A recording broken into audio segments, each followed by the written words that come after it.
E os sobreviventes descrevem dias de terror no campo de concentração de Auschwitz, no Dia Internacional da Lembrança do Holocausto. Repórter Renan Porto. A pele preserva a marca que a mente tenta apagar. Que a gente entrou nos trens um perto de outro, mas quando alguém apareceu, botamos um em cima de outro de lado.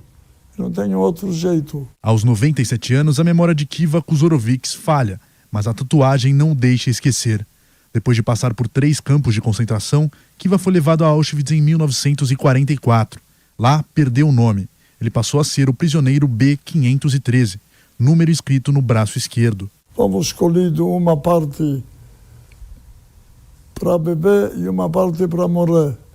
Mas a melhor parte é para morrer. Foi no 27 de janeiro, como hoje, há 75 anos, que o terror de Auschwitz-Birkenau, na Polônia, chegava ao fim. A data marca o Dia Internacional da Lembrança do Holocausto. A estimativa é de que mais de 6 milhões de judeus foram mortos durante a Segunda Guerra Mundial, sob as ordens do líder nazista Adolf Hitler. 1.100.000 somente no campo polonês. Em 1942, Joshua Stru, de 86 anos, foi levado ainda menino a uma estação de trem na Romênia para embarcar para Auschwitz. Guardas da Gestapo, armados até os dentes, com submetradoras cercando toda a estação, com cães rosnando e latindo, mulheres com bebês no colo, berrando, chorando de frio e fome. Uma nevasca e o frio cortante adiaram o embarque para o dia seguinte, que nunca aconteceu. Vivendo em um gueto na cidade romena de Bacão, Yoshua percebeu que o antissemitismo havia sido incorporado pela sociedade da época. Me cercaram 2 garotos mais velhos do que eu, vendo que eu estava portador da famosa estrela amarela, onde no meio estava marcado judeu, me bateram, judeu, porco, sujo, assassino de Jesus Cristo. Para o presidente da Associação dos Sobreviventes Vivos do Holocausto no Brasil, Thomas Vernetjaner, o ódio ao povo judeu tem aumentado nos últimos anos. Ele afirma que uma das piores faces do antissemitismo hoje é o movimento que nega a existência do Holocausto. E alguém vir e de repente dizer: esse cara é um mentiroso, ele inventou isso para ganhar dinheiro, isso machuca muito. Cada vez estão menos e menos sobreviventes que podem dizer: bom, você pode dizer o que você quiser, mas eu estive lá. Eu sofri, eu passei fome, eu vi cadáveres na rua jogados. Para Tomás, a missão da comunidade judaica é não deixar que a verdade sobre o Holocausto se perca, mesmo que as provas vivas da história, como ele, não estejam mais entre nós. O professor de História Contemporânea da Universidade de São Paulo, Alexandre Hecker, ressalta que a existência do Holocausto é incontestável. Há milhares de evidências de que ocorreu este grande massacre, esse genocídio, embora existam historiadores que queiram negar. Esses historiadores não são competentes. Um fato histórico é um artefato, é uma construção a partir de documentação. Andor Stern escapou de Auschwitz aos 13 anos. Hoje, aos 91, volta à cidade do campo de concentração para prestigiar as celebrações do Dia Internacional da Lembrança do Holocausto. Depois de tantos anos, seu Andor lida com a situação com leveza e debocha todo o mal que viu e viveu ali. O Hitler Sifu, eu estou aqui vivinho da Silva. Um abraço. Bom, a excelente matéria do Renan Porto.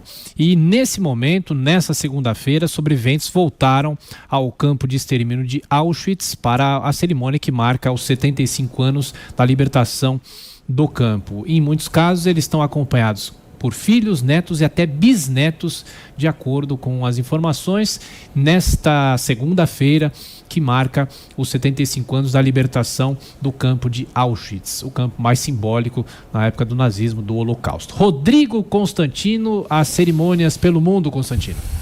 Pois é, e que bom, né? Preciso sempre recordar para não repetir, né? Aqueles que ignoram o passado estão condenados a repeti-lo, como dizia George Santayana. E é realmente uma piada de muito mau gosto essa história de negar o Holocausto. Virou até filme, né, inspirado já nessa questão, nesse suposto debate ou dilema que não existe, coisa realmente de gente que quer reescrever a história, né? Eu concordo com a reportagem e com o pedido ali dos museus e das áreas preservadas de que não é o lugar adequado para ficar fazendo selfie né? Eu acho que isso é uma coisa da era moderna. Infelizmente, tem muita gente que prefere 1000 vezes aquele momento com o selfie para ganhar curtidas nas redes sociais, mas ali é realmente um caso de você parar um pouco com isso, deixar isso do lado de fora e refletir, usar aquele momento para pensar, né, no que a natureza humana é capaz de fazer. Porque isso é o mais importante, é lembrar que Hitler e o nazismo não foram coisas de brutamontes que chegaram ao poder do nada, tiveram bases intelectuais por trás, tiveram muitas pessoas defendendo aquilo. É a política do ressentimento, do rancor, da vontade de destruição, né? E os judeus muitas vezes se tornam os bodes expiatórios desse tipo de mentalidade, desse tipo de clima na sociedade. Eles são como os canários da mina. Quando começa a aumentar o antissemitismo numa sociedade, você pode estar seguro de que isso é um termômetro apontando para o ressentimento em alta. E nós estamos, infelizmente, vendo isso hoje na Europa, né? Nós temos visto vários movimentos de esquerda e de direita, né, que vão atacar os judeus como se fossem os grandes conspiracionistas do mundo que dominam tudo, o setor de banco, o setor de mídia e por aí vai, né? Quer dizer, essa narrativa ainda seduz justamente aquele espírito que está dominado pelo ressentimento e com vontade de vingança, de atacar, de destruir. E é isso que fez o nazismo possível naquela época. Nós temos que usar essas homenagens, essas datas, para pensar, refletir sobre tudo aquilo que tornou viável uma ideologia totalitária nefasta como o nacionalsocialismo. Professor, é uma literatura vasta, né? Vastíssima, vastíssima. Um dos entrevistados falou assim, olha, a comunidade judaica não pode, tem de sempre lembrar. Eu acho mais do que o senhor disse, todos nós temos de lembrar disso, não só a comunidade judaica. É um crime contra a humanidade, inclusive o conceito crime contra a humanidade surge no tribunal do Nuremberg, após a guerra. Lembrar a participação, e a gente esquece, do Brasil na guerra, na luta contra o nazifascismo. O Brasil esqueceu a Força Expedicionária Brasileira e o papel que ela teve na luta na Itália contra o nazifascismo. E o Brasil esqueceu também, e aí aquela memória que muitos não querem lembrar. E no livro da professora Tuti Carneiro, tem muitos documentos, o livro chama-se O Antissemitismo na Era Vargas, em que ela mostra como muita gente dentro do governo criou inúmeros obstáculos quando os judeus estavam fugindo da expansão do nazismo pela Europa Oriental, primeiro na Alemanha, depois na Europa Centro-Oriental, e criando dificuldades dentro do Itamaraty para concessão de passaportes para vir para o Brasil.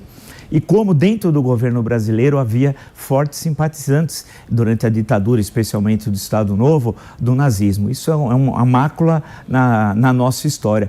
Agora, é importante lembrar também, alguns países, a Itália, tem lá o Dia da Memória, que é hoje, né? E levar as crianças, claro que nós somos numa outra situação geográfica, mas no caso de lá, a ver o que eram os trens que levavam, e foram muitos italianos também, um deles, o Primo Levi, grande escritor que eu citei ontem, os livros dele, É Isto um Homem, ou A Trégua, né, que ele foi para Auschwitz, para lembrar, isso tem de lembrar. E tentar entender, se é que é possível entender esse mundo da irracionalidade e entender o significado no nazismo. Muitos tentaram fazer, os americanos fizeram bons trabalhos, psiquiatras que foram a Nuremberg, depois dos condenados, conversaram com os condenados para tentar entender aquela lógica.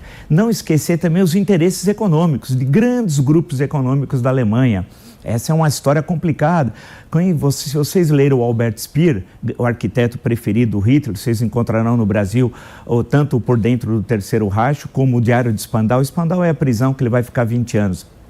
E também encontrarão um pequeno livro do Fest, grande historiador alemão, que foi o revisor crítico das memórias do Speer, a relação com os grandes grupos econômicos que tiveram o trabalho forçado de milhões de prisioneiros, maior parte deles judeus, mas além dos judeus, de prisioneiros de guerra, nas suas fábricas. E acabou a guerra e todo mundo se esqueceu desse assunto. Lembrar também, e aí é um tema super polêmico, mas a gente tem de apresentar as diferentes leituras, a questão do Pio XII na Segunda Guerra Mundial. Eu estou me referindo ao Papa, que assumiu, que o papado em 1939 ficou até 58, o papel também na distribuição no final da guerra de passaportes do Vaticano para a fuga de líderes nazistas para a América do Sul, Argentina, Chile e também para o Brasil.